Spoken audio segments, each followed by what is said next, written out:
This is the Steelcase Leap office chair in Onyx with the black frame, and I've been using it daily for long, screen-heavy work sessions.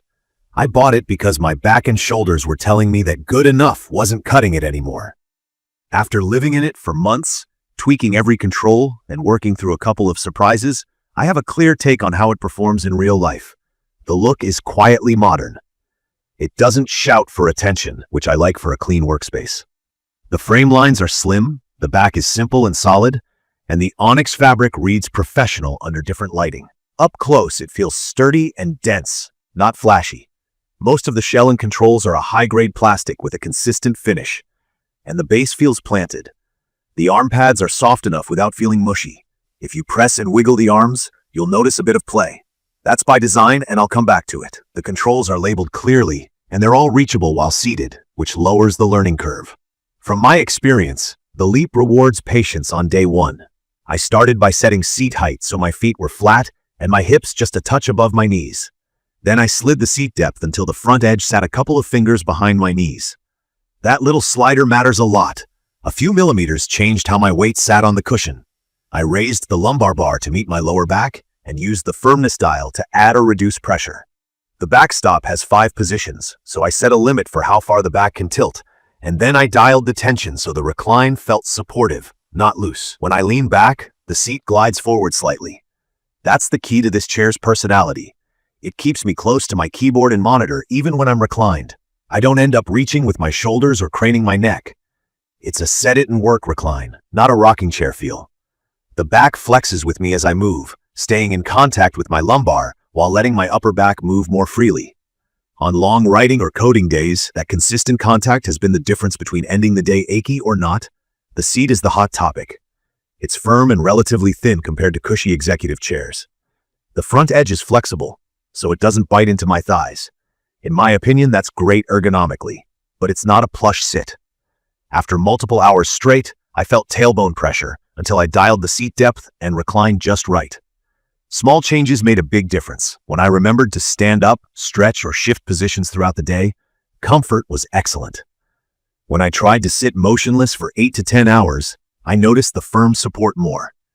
It encourages active sitting and punishes statue mode, which is fair, just something to know. Key features that stand out to me are the back support that moves with me, the 5-step backstop with a tension dial that actually holds my preferred angle, the seat glide that keeps me in my work zone, and the 4D arms. The arms adjust in height, width, depth, and pivot, so I can bring them under my forearms and take strain off my shoulders. They don't lock hard in every direction, which is why there's a light wobble. It hasn't affected support at all, it's just a tactile quirk. I adapted within a week. For rolling performance, the casters do fine on low-pile carpet and hard floors, and the chair feels stable when I shift around. I tested the optional headrest and removed it. For me, it pushed my head forward in a way that didn't line up with the rest of the chair's ergonomics. The chair is better without it. I also had a faint squeak show up after a while when reclining. A tiny amount of white lithium grease on the pivot solved it. The fabric has held up well so far, and the structure feels solid.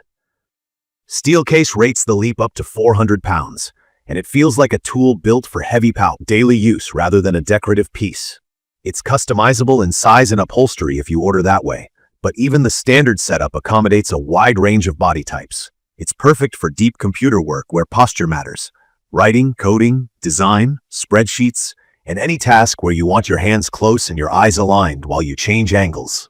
If you want a chair that rocks smoothly while you think, this is not that.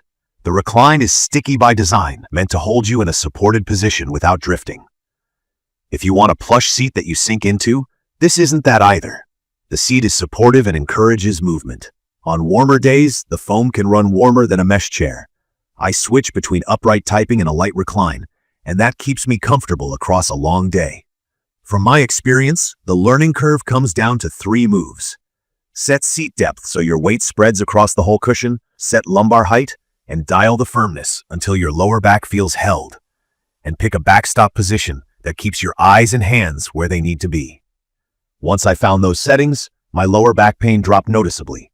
I also set the arms just under my forearms so my shoulders could relax, which made a bigger difference than I expected. I'd recommend this for people who want adjustability they will actually use, who work long hours at a desk, and who prefer stable, task-focused support rather than a lounge vibe.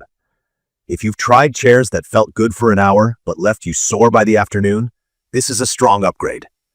If you want a headrest for full-on lounging, I'd skip the add-on here and consider a different model or pair this with a separate lounge chair for breaks. In conclusion, the Steelcase Leap office chair is a precision tool for posture.